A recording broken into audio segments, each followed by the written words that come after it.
Okay, folks, Andrew Bobros here. I'm going to do a quick video on the potential center that may be our starter for next season. Jorty's talked about it at the combine.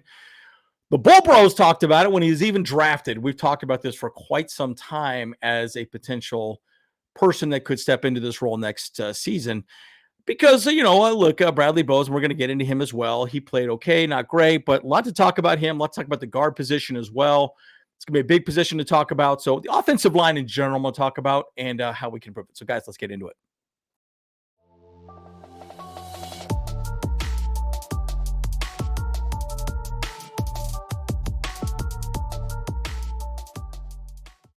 Okay, folks, as always, like and subscribe if you do enjoy the content. I'm Andrew Bobros.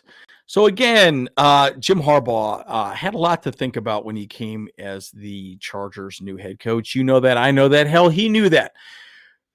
There's a lot of discussions and things that have to be made in very short time once you are brought in. And I'm going to talk about the reason why that matters here in a second because of the center position. We picked up Bradley Bozeman in free agency. He was immediately inserted as the center. I think that's good and bad to some degree, but clearly Bradley played good, not great. So I think they're talking about how do they improve the offensive line this year. Everyone knows that the two tackles we have are absolutely solid. You know that. I know that. The NFL knows that. We have arguably some of the two best tackles in the NFL. Jorty's talked quite a bit about this at the combine. He's talked quite a bit about how he thinks he can improve the offensive line. Now, let me just paint a picture for you guys really quickly. When you have two tackles that are as solid as Rashawn Slater and Joe Alt, a rookie, and and you're the offense or you're the defense going up against our offense, you're going to say, you know what, let's not try to do much on the edge. Let's go up the middle. So the middle got a lot of pressure, but the problem is the middle had to be solid, and they were good at times, not great at times. And I can individually break down the different players that are good and bad at different times. Jorty specifically talked about that. And most everyone would say, most of the mock drafts I've seen, we either get a tight end or we get an interior offensive lineman for the 22nd pick. We'll see how that plays out. But Joe Ortiz has said very clearly he wants to make sure that the team is ready to go. So I do suspect we're going to get a guard or a center in free agency, maybe both, maybe get a guard and a center in free agency, or maybe we just get two guards. That'll matter here in a second as I want to discuss. But let's talk about the offensive line room in general anyways. Bradley Bozeman, the man of the hour. I'm going to make a prediction here. When we signed Bradley Bozeman as the Chargers were putting this team together, there's so many things when you're new coaching staff, you want easy, you want simple. Bradley was brought in to be the center, and he really wasn't looked at in any other position, right? And I think part of the reason being is Greg Roman knew Bradley Bozeman and said, you know what, he can do the job. So when they get into camp, yes, they did rotate some players in and out, right? We all know that they're going to cross-train offensive linemen, right? Jim Harbaugh said this many times over. You wanted to move them around and use them in different ways to see what they can do. They kept Bradley for the most part at center and didn't think about it the rest of the season because it's a very difficult position. When you're the center, you're the one calling the pass protection, you're calling the run block schemes, you're calling all these different things, right? All these things matter. And so you don't really want to mess around with that midseason. So they started him at the beginning of camp and pretty much ran with him the rest of the season. Again, as I mentioned before, he did good, not great. I think he was okay, right? I think if you looked at his PFF numbers, he wasn't great, but I tend to struggle with the PFF numbers at times. I think towards the end of the season, he got a little better. So the question is he our long-term solution? Again, he's a free agent now. Don't know that he's going to come back. Joe Ortiz, I think, specifically said he would like to have him back. I can't remember exactly this term here. Anyways, yeah, he said he would like to have him back for sure. And someone for depth and growth. Again, he's been a guard and a center as well, too. I'll talk more about that in a second. So again, Bradley Bozeman, good, not great. He's not the best choice, but it looks like Trey Smith's going to get locked up by the Chiefs. Chiefs are going to go all in for one more year. I don't think that we're going to go get a number one guard out there in free agency, but we'll get somebody as well. But, signing him, you probably could get him back fairly cheap. We'll see what happens. So the question is, we brought back Trey Pipkins. I do think, again, we have him for one more year. I still think we're going to release Trey Pipkins and move on from Trey. Now, whether that happens or not would be interesting to see because, again, I think we saved $6 million if we let Trey Pipkins go. Might even be a little more than that. I don't have the numbers right in front of me. Regardless, clearly he's a better option as a right tackle. He didn't quite work out well as a right guard. Now, the right guard needs to be a little more athletic. You need to be able to pull. You need to be able to do a lot of different things, and again, we're in a gap run scheme. So that means you got to hit the A gap, the B gap, and you got to close these things out. He's not exactly that type of guy. It took him a long time to really develop as a right tackle, moving him to right guard. It just didn't work for Trey. Now, so the question is, and this is why I'm talking about this, we're in a bit of a predicament now, right? Probably let Trey walk. That saves maybe $6 million. I believe it's $6 million. Correct me if I'm wrong in the chat down below. Then we have Bradley Bozeman. Let's say we don't re-sign him. Well, it leaves the center open and it leaves a right guard open because we have only a left tackle or left guard, and that's in Zion Johnson. So what do we do now at this point? Do we go after two guards? What do we do? So one of the thoughts that we've had, and the Bolt Bros have talked about quite a bit. In fact, I even talked about it quite a bit when he was drafted way back in the Ron Tabasco days and the BS days, is that Zion Johnson can actually play center, right? He was actually a center at Boston College also, and he played a lot of different positions. Now, a few other people on our team that can do that also is Carson Barnhart and also Bucky Williams, who we know is on the practice squad. Both of them are on the practice squad. So the interesting thing about that as well would be, what's the question? Do you want to move Zion to center or keep him at left guard?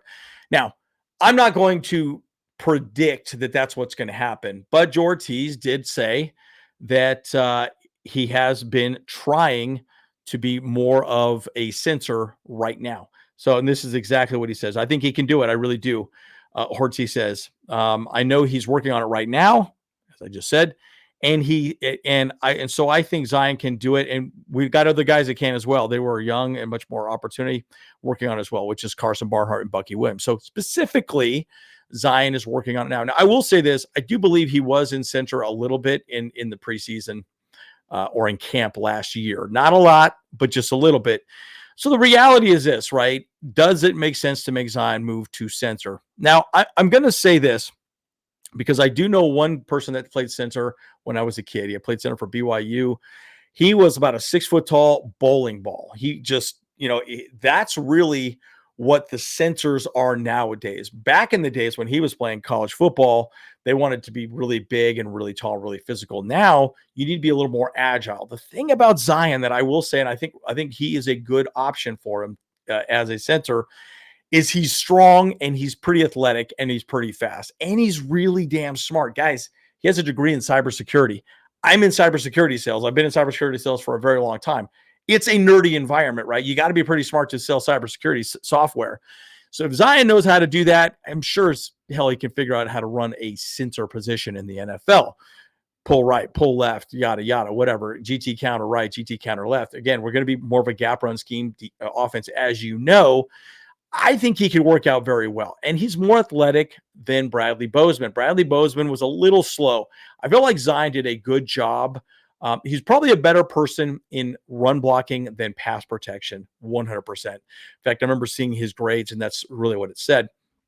So my question is this: what do we need to do moving forward? Well, I think we're in this interesting position where we're either going to be going out and getting either two guards and we're good, and then we move Zion to center, and then we keep Bradley Bozeman as a backup center, backup guard, or we just go with one Carson Barnhart or Bucky Williams as another option, right? So then we have Bucky as a passable backup center, or we keep Bradley Bozeman as the backup center, and Carson Barnhart maybe steps in as maybe the left guard or the right guard.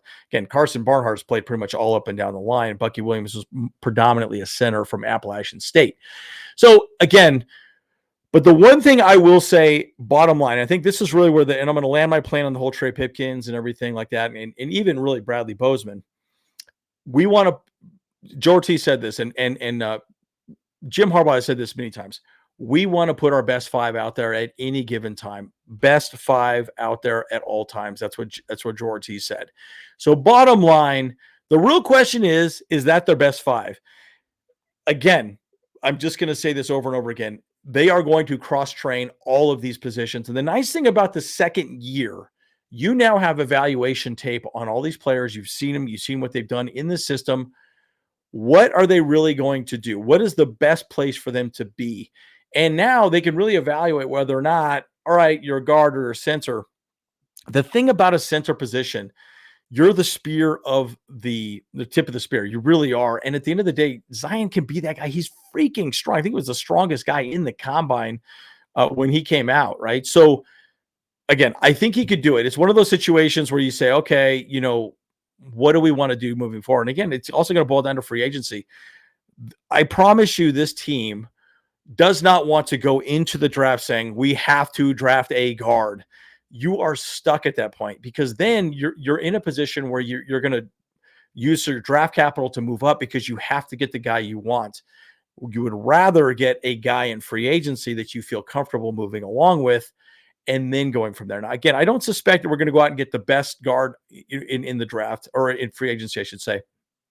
But I think we're going to go get somebody that's going to be pretty good. I think we'll at least get one guard and maybe a guard that can play center, someone that can potentially come in on a rotation basis, or we could figure out, hey, who's the best combination on this offensive line? Because again, the offensive line is a little bit different, right? They have to work in tandem with one another when they're pulling to the right side, pulling to the left side. What is the best combination of 5 people on that field to make that team work the best, right? So it's a little complicated, guys, but I just want to highlight the fact that Zion Johnson really could be the center of the future. And we talked about that when he was drafted. He really was that guy that potentially could be the center of the future. We talked about it. Again, we even talked about it, I think, in camp this last season, that he might be the guy over Bozeman. But I just think that really Greg Roman just said, all right, Bozeman, you're the guy. Let's move forward with you. And they didn't really give too much of a look at it. But now they're looking at Zion. I think Zion might be the guy moving forward. What do you guys think? Do you think it's a good idea, bad idea?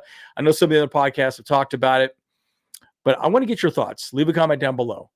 As always, Andrew Bulpros. See you guys in the next one. Hey, what's up? Cameron Dick here watching Bolt Bros podcast. Let's go. Charged up, Bolt Bros on the night.